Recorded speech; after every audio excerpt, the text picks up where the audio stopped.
ವ್ಯಾಯಾಮ ಶಿಕ್ಷಕ ನಟನಾದ ಕಥೆ. ಶಕ್ತಿ ಪ್ರಸಾದ್.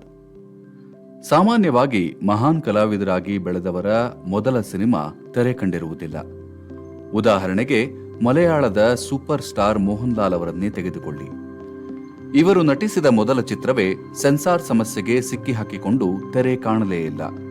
ಆದರೂ ಅವರು ಎಷ್ಟೊಂದು ಎತ್ತರಕ್ಕೆ ಬೆಳೆದರು ನೋಡಿ. ಈ ಕಡೆ ನಮ್ಮ ಕನ್ನಡದ ತಾರೆಯನ್ನು ಗಮನಿಸಿ. ಇವರ ಹೆಸರು ದೇವರಾಜ. ನಟಿಸಿದ ಮೊದಲ ಚಿತ್ರ ತ್ರಿಶೂಲ.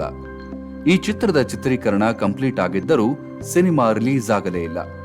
ಹಾಗೆಂದು ದೇವರಾಜ್ ಕೈಕಟ್ಟಿ ಕುಳಿತರ? ಇಲ್ಲ. ಕನ್ನಡ ಚಿತ್ರರಂಗದಲ್ಲಿ ದೊಡ್ಡ ಸ್ಟಾರ್ ಆಗಿ ಬೆಳೆದರು. ಈಗ ಇಲ್ಲಿ ಪ್ರಸ್ತಾಪಿಸಲಿರುವ ಖಳನಾಯಕನ ಮೊದಲ ಚಿತ್ರ ಇನ್ನೂ ತೆರೆ ಕಂಡಿಲ್ಲ. ಇವರ ಹೆಸರು ಶಕ್ತಿ ಪ್ರಸಾದ್. ಒಂದರ್ಥದಲ್ಲಿ ಕನ್ನಡ ಚಿತ್ರರಂಗಕ್ಕೆ ಖಳನಟರಾಗಿ ಶಕ್ತಿ ತುಂಬಿದವರು. ಇವರು ನಟಿಸಿ ಬಿಡುಗಡೆಯಾಗದೇ ಇರುವ ಚಿತ್ರದ ಹೆಸರು ಕರಗ ಶಕ್ತಿ. ಆದರೇನಂತೆ, ಮೊದಲ ಚಿತ್ರ ತೆರೆ ಕಾಣಲಿಲ್ಲವಲ್ಲ ಎಂದು ದುಃಖಿಸುತ್ತಾ ಕೂರಲಿಲ್ಲ. ಮುಂದೆ ಒಂದರ ಹಿಂದೊಂದರಂತೆ ಸಿನಿಮಾಗಳಲ್ಲಿ ನಟಿಸುತ್ತಾ ಹೋದರು.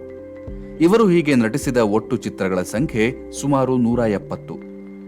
ಶಕ್ತಿ ಪ್ರಸಾದ್ ರಂಗಭೂಮಿಯ ಪ್ರತಿಭೆ.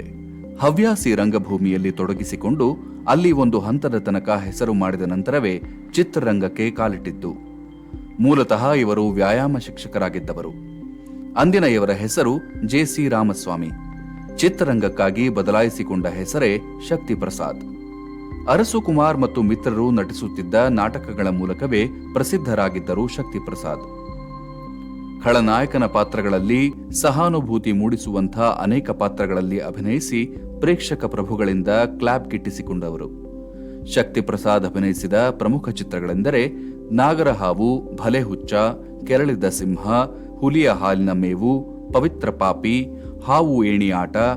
ಅಭಿನಯ ಸಾಲದೆನ್ನುವಂತೆ ಸಿನಿಮಾಗಳ ವಿತರಣೆಯ ಕೆಲಸವನ್ನು ಮಾಡಿದರು.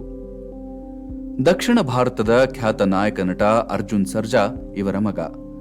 ನಿರ್ದೇಶಕರಾಗಿ ಹೆಸರು ಮಾಡಿದ್ದ ಕಿಶೋರ್ ಸರ್ಜಾ ಕೂಡ ಇವರ ಮಗನೇ.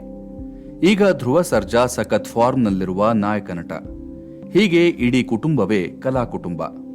ಅರ್ಜುನ್ ಸರ್ಜಾ ಅವರು ಮಹಾ ತಾರೆಯಾಗಿ ಬೆಳೆಯುವ ಮುನ್ನವೇ ತಂದೆ ಶಕ್ತಿ ಪ್ರಸಾದ್ ವಿಧಿವಶರಾದದ್ದು ಮಾತ್ರ ದುರಂತ.